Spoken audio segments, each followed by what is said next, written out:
It's my pleasure to welcome you here to the Clark Howard Show. You know, our mission is to serve you with advice and information that empowers you so you make better financial decisions in your life. And we get so many calls to our Team Clark Consumer Action Center about scams. And I'm going to start today with one that's growing and growing and growing that usually arrives by text message. If you want to learn more about how to get free one-on-one advice from our Team Clark Consumer Action Center, go to clark.com/CAC. And later today, I eat out a lot. I'll admit it. Now, why do I say that with such shame? Because typically it costs a lot more to eat out than to eat at home. But I've noticed that people being annoyed about the after effects of the ugly wave of inflation we had are really changing their habits about eating out and what they'll do. And I want to talk to you about the ways you can save money now eating out. There's not one way, there's many ways. So let's talk hot scam. It became routine within the last 5 years that the credit cards you have will, if they are worried that a charge is legit, will text you and ask you, is this, usually you'll say, text us back 1 for yes, 2 for no, or Y or N or whatever to validate the charge. So criminals always love to pretext, to mimic something legit. And when something becomes so routine, well, they glom onto it. So now one of the hottest crimes out there, one of the hottest scams, is where you receive a text from what looks like one of your credit card companies, and they'll send one, about your, it'll be from Chase, or it'll be from Citi, or it'll be from, let's think who the other bigs are. Those are the two biggest, Amex, the three biggest. But a lot of the credit card market share is from the top 4 or 5 issuers. So the criminals are all working that space more than they are other issuers. And so you'll get one and you're like, oh, because you might have a Chase card or a Citi card or an Amex card. And so you're like, I didn't do that. And it'll tell you to respond. And then where normally all you'd get is a response from a legit one from Citi, Chase, or Amex or some other, is it will say, okay, this charge was declined, you can try it again. But what the criminals are doing is they're then engaging you with an ongoing pattern of texts, maybe even trying to get you to do a phone call to them. And so it's criminals, and why it's called pretexting, it's when anybody pretends to be from a government authority, a financial institution, whatever, and they're impersonating them, and they're trying to get you to do something that either allows them to engage in identity theft or steal money from you. So let's say you take the bait and you call, and the person will sound very much like somebody you might call at one of the big financial institutions, and they'll ask you, what do they ask for you next? Your number to your card. And they say, well, let me pull up your account. And let's validate this as you. What's your expiration date? And at some point, they'll try to get your 3-digit PIN or 4-digit for Amex out of you. And then they're off to the races. Somehow the line then goes dead. And they're charging like crazy. They were predicting that they were going to do fraudulent activity, and you took the bait. So anytime you're asked to validate a charge,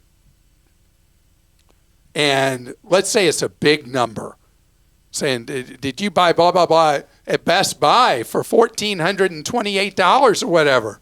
And you're like, no, I didn't. And then you'll see, call this number. Do not call that number. Do not call that number. Go to, if you've got the app for that card on your phone, or you go to the website for that credit card, and you contact the number that you know is legit, or on the back of your card, it will have the legit number you call.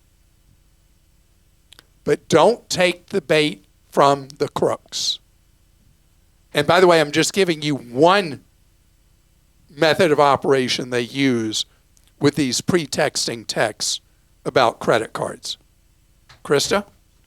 Okay, Anonymous in Illinois said, I'm deciding between renting and owning in Northern Virginia area. I'll be receiving some relocation money for the next 4 years, $25,000 every year, a total of $100K.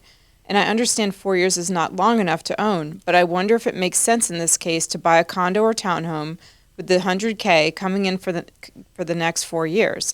I can pay cash for a home or with a very small mortgage. My budget is a 2-bedroom under $250K, meaning I can pay cash $150,000 out of my savings.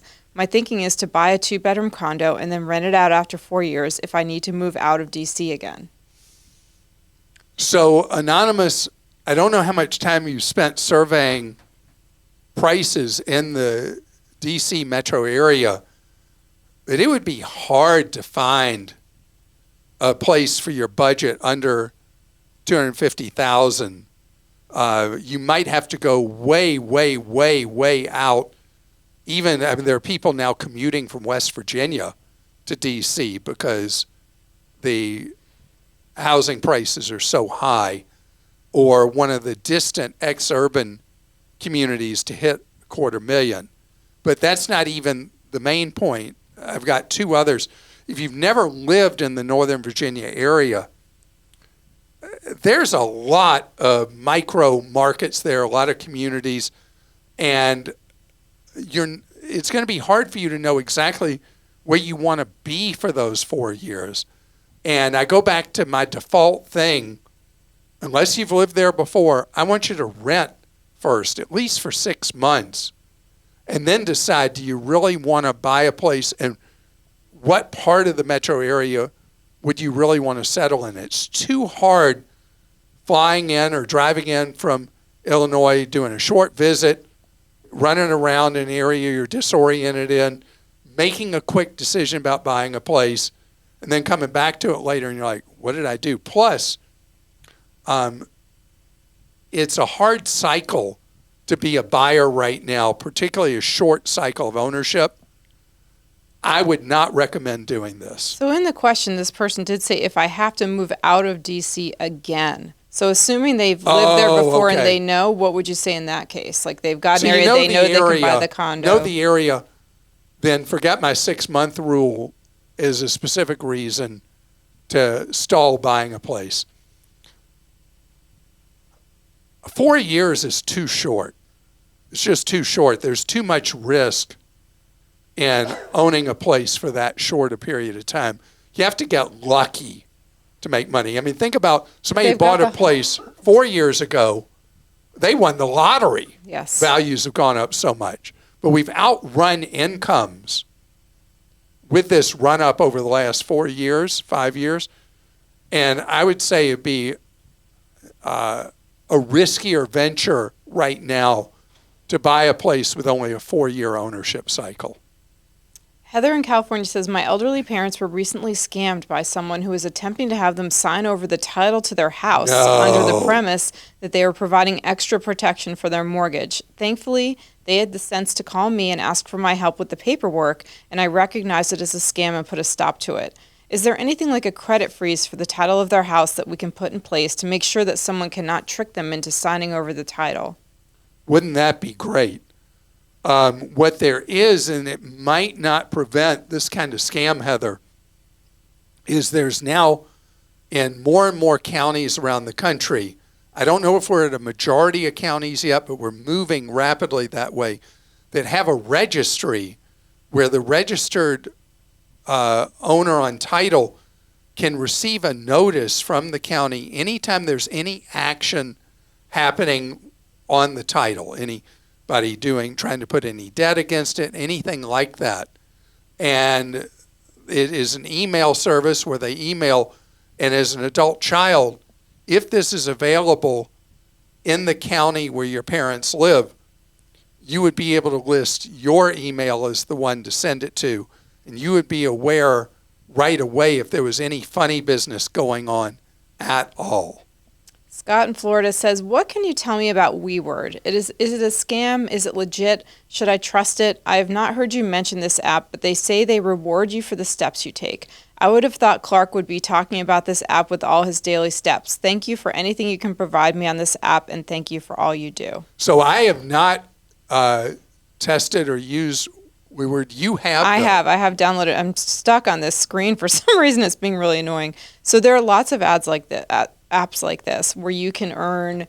If you take, you register, you log in your steps every day, and every day you have to go on the app, log them in. You have to allow notifications, all sorts of stuff. You have to hook it up to your, to your whatever you're using for steps, and it takes an extraordinary amount of steps to earn like a $5 gift card. So you can do it, but it's too annoying for me to do. Honestly, it's a behavioral thing, a behavioral mod thing.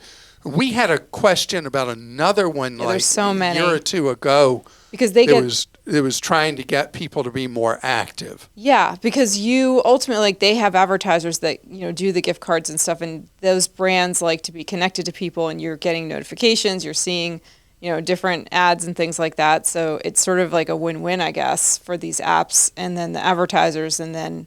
But you're not going to earn a lot of money, but if it gets you more active, that's the behavioral mod thing of it that's so fantastic. Because Americans overwhelmingly, because we tend to live in sprawl and we tend to be in our vehicles a lot, we're way too sedentary. And so anything that can get you out of a chair, off a sofa, and out there being active is really great. And by the way, Clark, you couldn't really gamify it because it limits the number of steps you can do every day in terms of like what you can achieve in a day. So you'd be an overachiever.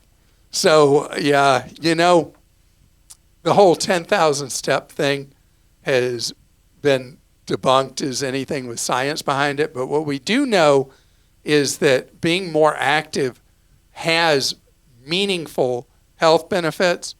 And I am not lately walking my 18,000 steps a day. I'm going to have to confess next time I'm at the cardiologist. I'm only averaging a little over 15,000 steps a day. So I'm a slacker now. Oh, my. I really slacked off. You can do 25,000 steps a day on this app. Or no, 17,000 steps a day. Sorry, that's the maximum, 17,000, yeah. So maybe you wouldn't exceed it right now. Okay. Yeah, since I'm only averaging 15. I recently had a day with 27,000 steps. Wow, that's the best. Next day I woke up sore and had leg cramps during the night. Oh, well, that's not good. Okay. No, that was my body's way of telling me, Clark, you've done too much here. Coming up ahead, what's too much? Restaurant portions. Well, let me tell you some stuff going on with that, some things that could certainly help your wallet. One of our dogs is like a goldfish. And we were out for dinner one night, and we had a new bag of dog food that had come. And those are thick bags, right? This dog is all of 9 pounds. And this 9-year-old Brussels Griffon, or Griffin if you like to call him that, managed to work on this bag while we were gone and eat so much dog food. We're so lucky that she was okay. Those of you who know our dogs, this was Winston Churchill who did this. And a lot of us as humans are like our dog Winston. If you go to a restaurant and they serve you a huge plate of food, you'll eat every last thing on it, even if it's like 3 times the amount of food you really wanted, but it's there. And it was one of the hardest changes I had to make in how I eat, that just because the food was there, I don't have to eat all of it. But you can imagine, with the way I am about not wanting to waste money, I would eat everything in front of me. But now I have a new thing that I do that I used to get eye rolls at, but I don't anymore. And when I say new, I started doing this back, I guess, like 6-7 years ago, is I would ask, if I knew a restaurant served really big portions, I'd ask, is there a smaller portion size I can elect? And now that's more and more common. And the restaurant wins, and your belly wins too, because you don't overeat. How does the restaurant win? So when they sell you a smaller portion of something, the price cut between it and the regular portion is not really sufficient to make up for that difference. They're giving you a bit of a price cut, but a much smaller portion. But in my mind, I've learned from my health, that's a win-win. And I shared months ago, there's this restaurant we go to that has this off-peak special that you get the same entree for a third less, but it's 1/3 size smaller. They don't make it much smaller. But I love going during those off-peak hours and getting the much lower price. And this kind of thing is going on where more restaurants are doing it because people are fed up with how much food, meals cost now at restaurants versus what they used to. And so there's more and more of that kind of thing rather than doing straight out discounting. The restaurant industry of all price points, from fast food all the way up to fancy, they're trying to provide more value to people, i.e. whatever that is, without creating a habit of us, like our fast food eaters, we fast food eaters, us fast food, whichever. Anyway, who are always looking for whatever the deal is. I'll always do that. That's why I have all the apps, to get the deals. But they're offering a lot of different things. I was just reading how many chains are pushing chicken right now because they can maintain margins but offer you and I a lower price on the items we're buying. You're going to see so much experimentation. And here's the thing, it's not consistent at different restaurants, different price points, quick serve, fast casual, fast food, mid-price, fancy, whatever. They're all trying different things to get people to come back, to get people to come more often. And you got to find what's that sweet spot of win-win. By the way, the win-win is not the specials menu. You think how often at a sit-down restaurant they'll say, and our specials today are blah, blah, blah, and blah, blah, blah, and blah, blah, blah. And what are they not telling you? They're not telling you what the cost is. I look at when a restaurant tells me they've got specials, that's special for them, not for me, because normally the price is going to be higher for those specials than it is for the regular menu items. But know that because so many of us are on strike, or at least slow down on eating out, the restaurant owners are having to be creative to offer us what is overall a lower bill for us. You just got to figure out at each place what their strategy is so you benefit from it. Okay, Kelly in Montana says, does Clark like the trip insurance offered through Costco? In his article on trip insurance, he says not to buy it through the vendor that sold the trip, but is Costco different? Right, so what Costco's deal is on the trip insurance, and you need to absolutely compare it versus other sellers. As an example, like at insuremytrip.com, you'd want to compare because that's a multi-vendor site. But what Costco does in theory is you're getting lower rates by them getting you a lower price through their group buying power, but not necessarily always. But I think it's always a good idea to check the price at Costco Travel for the trip insurance that they have available. Okay. Oh, and by the way, the vendor thing I'm talking about, you never want to buy it from the supplier, meaning the cruise line, the airline. Oh, my goodness.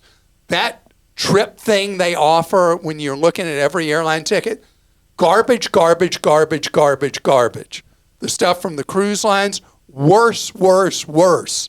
You don't buy it from the travel provider itself. You buy it third party. That's what I mean by third party, is never from the actual provider. And anecdotally, I'll just say my parents are going on a cruise, and I helped them buy their trip insurance, and I did end up buying it through Costco Travel because it was a good deal even when I looked around. So how much cheaper was it? Gosh, I bought it a while ago. I think it was like 15% cheaper. I think it was to 20. We're just pulling a number somewhere out of in there. the No, air. that's what I remember. Cheaper. I was we'll just trying to do the math cheaper. in my head. I mean, you were an English major, so I shouldn't have asked you. Wow. Now I can't do math at all. Okay. Wait, did you just say you can't do math? I can do math, though. I can do some math. Okay, I apologize to all English majors. Dan in Connecticut says, you better hope I can do math. I'm helping you with your books. Sorry, Dan in Connecticut. Dan says, my fiance and I are getting married soon. Congratulations. And we would like to know the best place to get a lab diamond. Keep up the great work, and we really appreciate everything you and your team do. First of all, your marriage is off to a great start because Seriously. you're looking at lab diamonds. Do you know that lab diamonds now, latest data I've seen, are roughly half the market? And you were just talking about this in our team meeting the other day. I thought this was so great that this question came in. Yeah, I mean, you think about when I first started talking about lab diamonds, I was in the wilderness. Mm-hmm. And, jewelers particularly were really not happy with me. And now jewelers don't mind lab diamonds at all because they're making higher markups on the lab diamonds than they are on the dug out of the earth diamonds, even though the price of the lab diamonds is a tiny fraction. But it's not apples to apples because even though the diamonds are chemically identical, a lab diamond versus dug out of the earth, there's automatically essentially an unlimited supply of lab diamonds that can be created and a limited supply of those that can be dug out of the earth. So the dug out of the earth diamonds cost far more up front and are worth more later as, let's call them used diamonds. The lab diamonds are ultra affordable for what you get. You get so much more for your money, but they have really no meaningful resale market, even though they are chemically identical to a dug out of the earth diamond. So as far as where the best place is to buy them, and the reality is it used to be that was a very limited number of sellers. Now, any place you trust for buying a dug out of the earth diamond is almost certainly selling lab diamonds as well. And if it's a place you really like, you can start there as a place to look at lab diamonds. You can figure now that a lab diamond will be 5, just remember the 5 times larger for the same money or more, or 1/5 the cost or less than a dug out of the earth diamond for the same quality and size. Jim in North Carolina says, does Clark recommend a homeowner of a new 2-year-old house paying for a home warranty policy? Specifically, one from, and then I gave you the name there. Oh. All appliances are 2 years old, came with the house, or we purchased new ones when we moved. Okay, so first of all, when that 2-year-old house was sold new, I would guess there was some form of third-party builder's warranty that stays in place for things with the house itself, certain things with the house, for 10 years. What historically was called generically a 210. And so major things with the house covered the first 2, and then 8 more years. And usually those are transferable from the seller who had it initially for the first 2 years, and then the second buyer for the remaining 8. Let's just say that's the situation. If you're in a home, didn't come with a builder-provided warranty like that, and you're looking at buying a home warranty, usually what you're buying is you're buying mostly a thing for the appliances. And home warranties, as a general rule, aren't worth the paper they're written on. And I have a lot of reasons why I say that, so much so that I've got a full briefing at Clark.com on what you're actually getting, more importantly, what you're not getting from these home warranties that are so heavily marketed. But the number of complaints I've had over the years from people who bought one thinking they had peace of mind, and all they got was a piece of trash in that warranty, is just a fact that it's a lemon industry, and generally those lemons don't turn into lemonade. So be very aware and wary of the promises in a colorful brochure for any kind of home warranty plan. They're usually just junk. But to see the reasons why and when it might make sense for you to buy one, check out what we've got for you at Clark.com. And I hope you have a great rest of your day. And if you've not done so, you might consider subscribing to our free newsletters we have for all the stuff we got on Clark.com, the stuff we got on ClarkDeals.com with the latest, greatest hot deals out there on Clark.com as we move further into the Christmas selling season. If you go to Clark.com/newsletter or newsletters, both work, you'll see what we've got available for you. And the price is priceless. They are free. Have a great day and spend this day saving more, spending less, and avoiding getting ripped off. And we'll see you tomorrow.